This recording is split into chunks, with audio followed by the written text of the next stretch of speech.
right, here at E3, still talking Destiny. Super excited. We got some great news here. Can you explain for people out there what is it that you're showing off here at E3? Yeah, so what we announced this week is our first major expansion to the Destiny universe. Destiny, the Taken King. This is a brand new campaign, big villain, Oryx, the titular character, and he's back. Like, you killed his kid Crota in DLC 1. I did. Yeah, you killed him a lot. And that really pissed off Dad. So Dad's back he's back. He's brought a huge fleet with him. He's brought this army called the Taken, these combatants who are going to change up the way that you're fighting monsters in the world of Destiny. And as a result of his arrival, like, the players need to get more powerful. So we've created 3 new subclasses. We have a brand new destination, the Dreadnought, a place for players to go. That's like new patrol content, strikes. Our new raid is going to take place on the Dreadnought. This is our biggest content infusion to the game yet.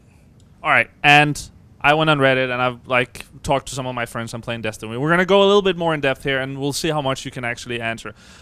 Right now, we just said raid. Is there a new raid in the DLC? There is a new raid in this expansion, absolutely, and it's a 6-player raid. Takes place on the Dreadnought. Cool. All right. Next thing, another thing you actually answered before. Something a lot of people wanted was more different things for Crucible, more objective-based, and you have a new mode for that. We do. We have a new objective-based mode called Rift. Rift is a 6v6 game type where players are going to be fighting over sort of a neutral bomb style thing that we call the Spark. There's a battle for the Spark. You pick it up, and then you want to dunk it into the Rift by going to the other team's side. So there's a lot of cooperation opportunities for players here. It's something we're super excited about, and it's playable here on the floor. All right, cool. Let's see. You're still doing last gen. How is that affecting the game? One of the things, for instance, people have been talking a lot about is the vault space. So I guess that it's going to be hard doing something with that as long as last gen is still there. So we're continuing to support all of our platforms, dude. We have an amazing community on Xbox and PlayStation 3, our Xbox 360 and PlayStation 3 fans. We understand that the Vault is definitely an area for improvement, and we want to do a better job of not encumbering players to store so much. And so we're looking at some solutions for that, like a bunch of the stuff that's really character specific, like how's investment going to work? Tell me about stuff like the new strikes.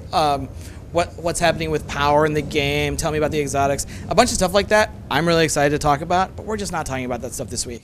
All right, have you thought about doing something, because right now, like, if you beat Crota on hard, you get a Glowhu shader. Have you thought of letting you be able to repurchase that from the vendor where you can special order stuff? I think that what you're describing here is this encumbrance thing where it's like you're giving me all this stuff, and you're making it a pain for me to carry all this stuff around. So my progress feels like weight. And in the case of Glowhu, like, I'm not going to talk specifically about what we're doing with shaders and collections, but I agree. I've played a ton of this game. My inventory is stacked too. It definitely is something we want to make better for players. Cool. Another thing people are talking a lot about is weapon balance, and I would actually say overall this is one of the games I've played where most guns are viable, but we do have, I think some people are more vocal than others. A gun like the Thorn, people are getting annoyed with, and I used to love playing with auto rifle, playing with the Surus. Is that something you're still looking at, or have any comments to, like, weapon balancing with that? Yeah, so one of the things, like, we've updated Destiny since the game shipped 30+ times to players. Like, we've pushed more patches than we've ever pushed to players before. We are always looking at the weapons. We're looking at usage. We're seeing what people are using too much, what they're not using enough.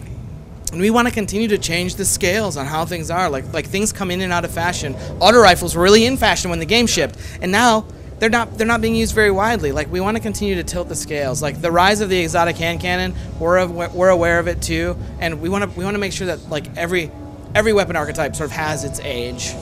But it's also, you don't want to take away from, like, that it's fun using the Hawkmoon and the Thorn and all that stuff right now. Yeah, and what you're talking about with Hawkmoon and Thorn, and I'm going to throw a last word in there too, are weapons with flow. Like, this design flow. Like, the last word is fun to use. It's a fan-fire weapon with, like, beautiful animations. It might just kill you a little bit too fast right now. And so when we look at messing with the weapons, or when we look at tuning, we don't want to tune out the flow. We want to retain the flow, the thing that makes the gun fun, but just make sure that it's not overpowering, it's not dominating your decision making. All right, next up, any new trophies in this DLC? So yeah, we're not actually talking about the trophies and achievements today, but I hear that that's something that players are interested in, and I'd love to have some more trophies and achievements as well. All right, have you any comments on private matches in Crucible, maybe without XP or marks? Yeah, so for PvP, what we're talking about this week is Mayhem, which is this new super mode where you get your super and grenades back pretty regularly, and then Rift, which is our new objective-based game mode. As far as private matches are concerned, that's something that we're not talking about this week at E3, but I'm sure it's going to be something that continues to come up. All right. There was someone who asked about, I haven't seen all the details myself about Collector's Edition, that it sounded like there's some shaders or something you can only get from the new Collector's Edition where you buy the game again. Can you get those things without buying the Collector's Edition if you have the full game? The content in the Collector's Edition is going to be exclusive to the Collector's Edition. So we have like these, like each of the class has a sweet new emote. I won't do the emotes for your viewers to make fun of me. It would be hilarious, but no one wants to see that. Least of all anyone in the room. And so we do have a bunch of exclusive content that is going to be exclusive to the Collector's Edition. All right. It seemed like here it was clear you went back to story that was in the Dark Below with Eris and stuff like that. How have you changed the way you do story now compared to in the beginning? And yeah, hearing feedback from fans. I think when we look at how the game's changing, when we look at how we've changed the Dark Below, like Dark Below introduced a couple of characters. One, Eris, who's really important, a voice you hear a lot, and Omnigul, like a true villain, you know, a villain in the first form that led you into Croton. You had this thematic experience. In the House of Wolves DLC, what we had was Varix and Petra, these like emissaries from the Reef, and they had some back and forth. What we're doing with these two, with what we did with those two DLCs, is really showing sort of where we're going, which is about characterful storytelling, voices that you're excited to hear. In the same way that this fall, we hope players are excited to take their character that they made last year off the shelf and push them around the world. We want you to be excited to hear from some of those voices again. Eris, like if you had a chance to check out The Coming War, you hear Zavala and Eris, and there's a little bit of a back and forth between them, a little bit of rapport. And as a player, you're like, oh, there's more to these guys than just, you know, the Fallen. As amazing as that stuff is, we want to continue to breathe character into the universe. All right, next up, Prison of Elders, checkpoints. It's a thing where I sort of understand where you're coming from with that there's no checkpoints, but people have been able to sort of game the system a little bit. How do you look at that? I'm not super familiar with Okay, it's apparently you can like get people in through at Skolas. Like the way it seems you want it is you want people to play the full, whether it's a raid or Prison of Elders. At the moment, there's a way where you can like get in to only do the final boss in Prison of Elders.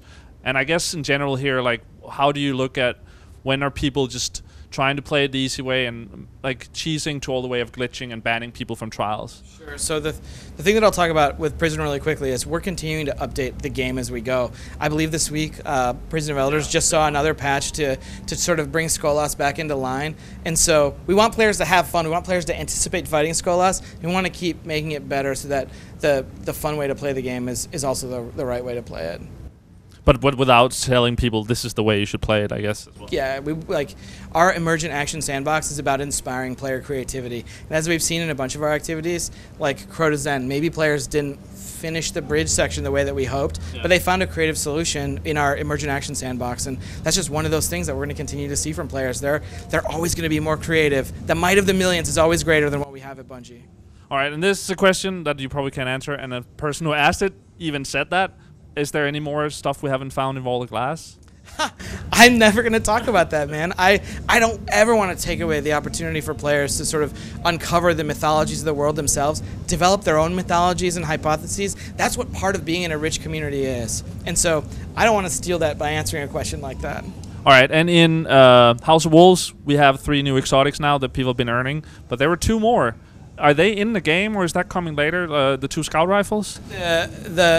This is about data mining and about seeing what's going to be in there. Those are just things that were in the data files that we didn't ship in the House of Wolves. They're not there for you to go look for. Okay, cool. And I want to hear something about. I really enjoyed the way you did leveling up differently with the light level and stuff. But I want to hear your thought on the way that, especially people who are running 3 of the same classes, the way that it's almost their gear that is becoming the character instead of having 3 of the different characters. Can you comment anything on that?